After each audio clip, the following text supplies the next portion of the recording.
நம்ம கடலூர் மாவட்டத்தில் தான் இந்த 81 அடி வெக்காளியம்மன் சிலை இருக்குங்க.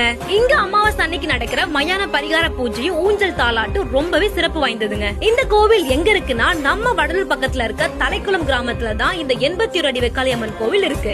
இங்க அமாவாசை அன்னைக்கு நடக்கிற மயான பூஜையில உங்களுக்கு இருக்கிற பில்லி, சூனியம், திருஷ்டி இந்த மாதிரியான நிறைய பிரச்சனைகளுக்கு இவங்க பரிகாரம் பண்றாங்க. அது மட்டும் இல்லாம இங்க அமாவாசை அன்னைக்கு நடக்கிற ஊஞ்சல் தாலாட்டு வெகு விமர்சையா நடக்குங்க. இத பார்க்கவே ஆயிரக்கணக்கான மக்கள் நைட்டு அங்கேயே தங்கி பாத்துட்டு போவாங்களாம். நம்ம கடலூர் மாவட்டத்திலேயே அமாவாசைக்குனே சிறப்பு வாய்ந்த கோவில்கள்ல இதுவும் ஒண்ணுங்க. நீங்களும் இந்த தலைக்குளத்துல இருக்க 81 அடி வெக்காளியம்மன் கோவிலுக்கு வந்திருக்கீங்களான்னு கமெண்ட்ல சொல்லுங்க. மறக்காம வீடியோவை ஷேர் பண்ணுங்க.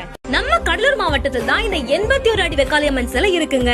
இங்க அமாவாசை அன்னைக்கு நடக்கிற மயான பரிகார பூஜையும் ஊஞ்சல் தாலாட்டு ரொம்பவே சிறப்பு வாய்ந்ததுங்க. இந்த கோவில் எங்க இருக்குன்னா நம்ம வடலூர் பக்கத்துல இருக்க தலைக்குளம் கிராமத்துல தான் இந்த 81 அடி வெக்காளியம்மன் கோவில் இருக்கு. இங்க அமாவாசை அன்னைக்கு நடக்கிற மயான பூஜையில உங்களுக்கு இருக்கிற பில்லி, சூனியம், திருஷ்டி இந்த மாதிரியான நிறைய பிரச்சனைகளுக்கு இவங்க பரிகாரம்